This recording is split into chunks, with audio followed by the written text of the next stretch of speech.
In an earlier assignment, when I was up in northern Warren County, there was a man I see regularly, and he wore glasses like I did.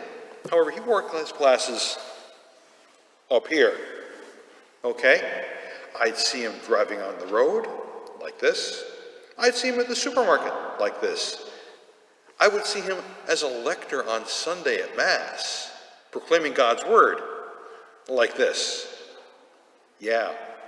You know, my glasses are thick, but his must be just supernatural. They were just impressive. I wear really thick glasses. In fact, I kind of have the daily double going. In the summertime, I'm always, I'd see me with one of those sun-resistant hats. I don't want to burn the thatch up there, okay, or what's left of it. And at the same time, I'm also pretty sensitive when I'm driving late in the afternoon with the sun. I don't like looking into the sun. Driving west on the thruway in the evening is hard. You know what that's like. Sunglasses and or the visors pulled down. But all the same, when it comes to people who have real visual limitations, real visual impairments and disabilities, I have no real understanding of what they experience. Thick glasses get me through the day, but when someone doesn't have sight, I just can't begin to imagine what that's like. So when we hear a miracle, this healing that we hear in today's gospel with Jesus, it's just so easy just to be knocked over by this.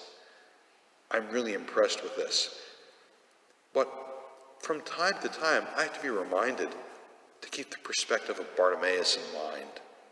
I mean, Bartimaeus was this blind man. He was reduced to begging by the side of the road. And he was distraught enough by his situation when Jesus was walking by.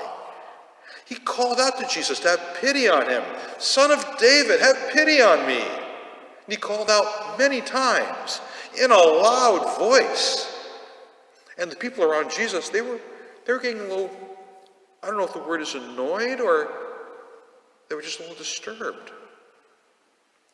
No, they were uncomfortable.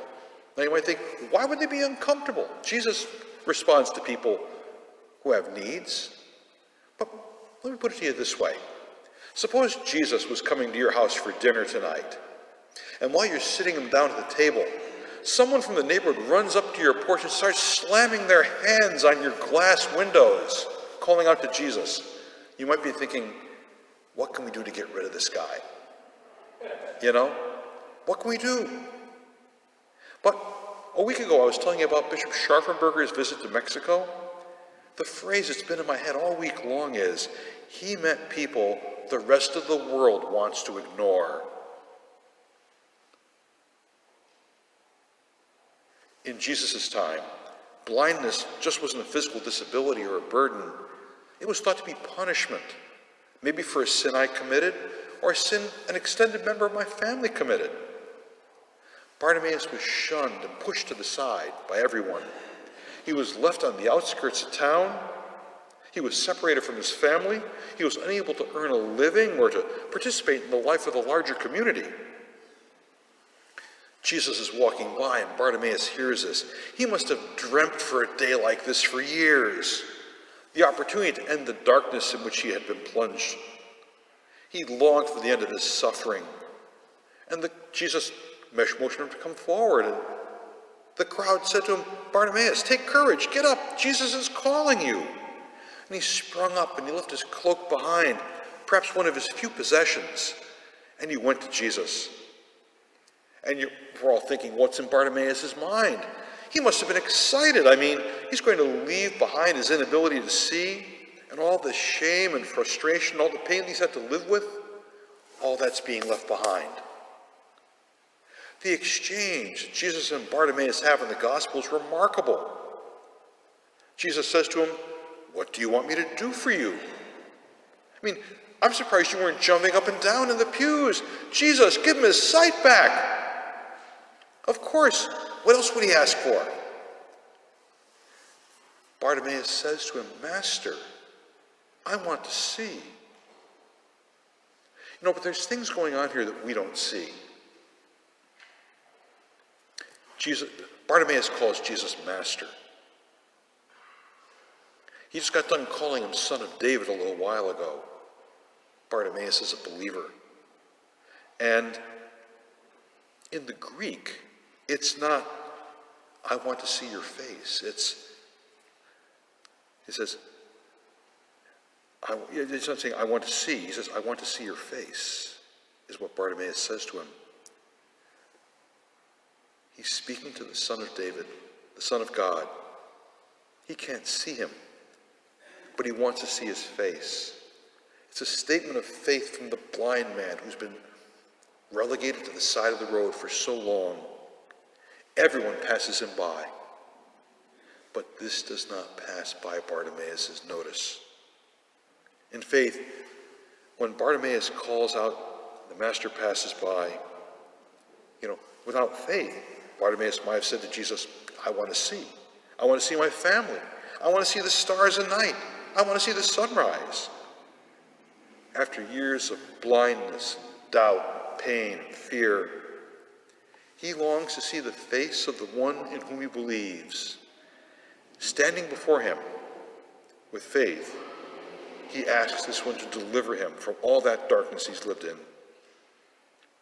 Now, we've heard the Gospels. Jesus heals many people with many, many problems. Without even raising a hand, Jesus tells Bartimaeus that he can see.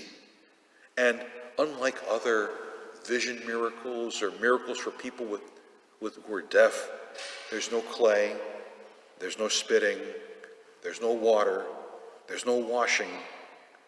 It's just Bartimaeus and his faith, a faith that restores sight, a faith that allows this blind one to see the face of God.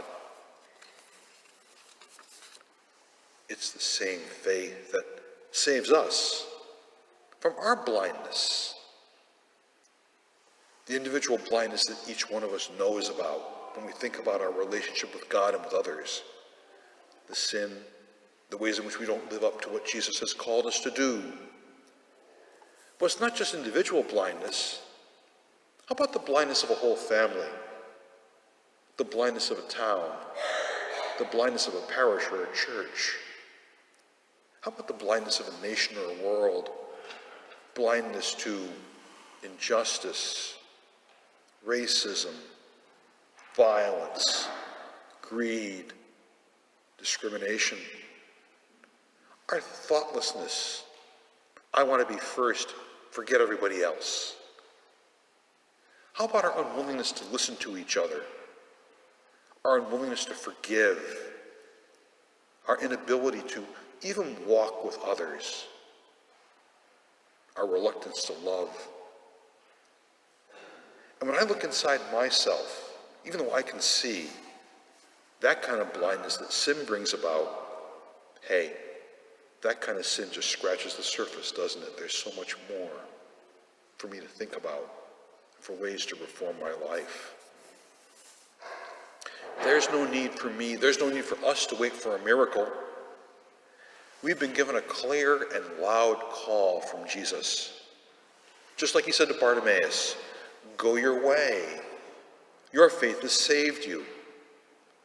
What can we do to live up to that faith? What can we do to take up that faith and live it as Jesus gave it to us? What can we do to take it up and follow his paths, follow his ways, live as he did? Be his disciples for this day and this time. I mean, can we see ourselves clear to follow Jesus, follow in his ways?